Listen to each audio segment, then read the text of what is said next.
Hello दोस्तों, यह dictation 80 शब्द प्रति मिनट की स्पीड से होगी। आइए डिक्टेशन स्टार्ट करते हैं। स्टार्ट। अपने दूसरे कार्यकाल का पहला वर्ष पूरा करने के बाद मोदी सरकार की पहली कैबिनेट बैठक में अर्थव्यवस्था को बल देने के लिए जो अनेक फैसले लिए गए, उनकी महत्ता इससे स्थापित होती है कि उनके बारे में जानकारी देने का काम 3 केंद्रीय मंत्रियों ने किया।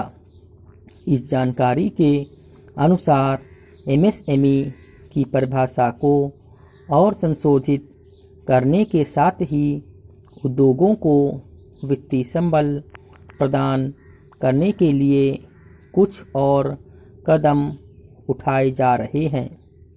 ऐसे फैसलों से उद्योग जगत के बीच आशा का संचार होना ही चाहिए, लेकिन आज की आवश्यकता यह है कि हालात वास्तव में बदलें और वह भी तेज़ी से। अच्छा होता कि एमएसएमई की परिभाषा बदलने जैसे काम तभी कर लिए जाते जब इसे लेकर मांग भी की जा रही थी और इसकी ज़रूरत भी जताई जा रही थी।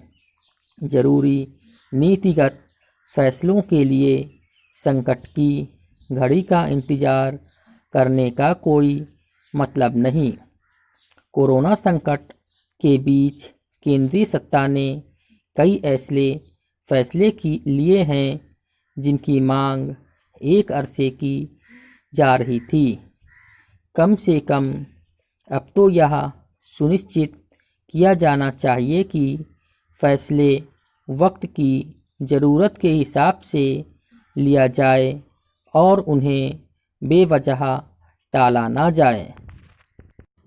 यह अच्छा है कि केंद्रीय कैबिनेट ने सूक्ष्म, लघु एवं मझोले उद्योगों के साथ साथ किसानों और सड़क किनारे दुकान लगाने वालों की भी चिंता की। किसानों के हित संवर्धन के लिए खरीफ सीजन की 14 प्रमुख फसलों का न्यूनतम समर्थन मूल्य घोषित किया जाना समय की मांग थी। कृषि मंत्री के अनुसार अब किसानों को लागत से 50 से लेकर 83% अधिक कीमत मिलेगी, लेकिन बात तब बनेगी जब ऐसा वास्तव में हो। बेहतर होगा कि केंद्र सरकार ऐसे कोई सक्षम तंत्र बनाए जिससे किसान को अपनी उपज बेचने के लिए किसी तरह की परेशानी का सामना न करना पड़े। निसंदेह ऐसा कोई तंत्र तभी बनेगा जब राज्य सरकारें अपनी सक्रियता दिखाएंगी। राज्य सरकारें किसान हित की चिंता में खूब दुबली होती तो दिखती हैं, लेकिन खेती किसानी के समक्ष कोई संकट आने पर वे ऐसा व्यवहार करती हैं जैसे सब कुछ करने की जिम्मेदारी केवल केंद्रीय सत्ता की है। यह रवैया ठीक नहीं। राज्यों को यह समझने की सख्त ज़रूरत है कि किसान का भला तभी होगा जब वे अपने हिस्से की जिम्मेदारी का निर्वाह करेंगे। किसानों के साथ साथ रेहड़ी पटरी वालों के हितों की रक्षा भी तब होगी जब राज्य सरकारें उनके प्रति वैसी ही संवेदनशीलता का परिचय देगी जैसी केंद्र सरकार ने दिखाई और उनके लिए आत्मनिर्भर निधि का गठन किया।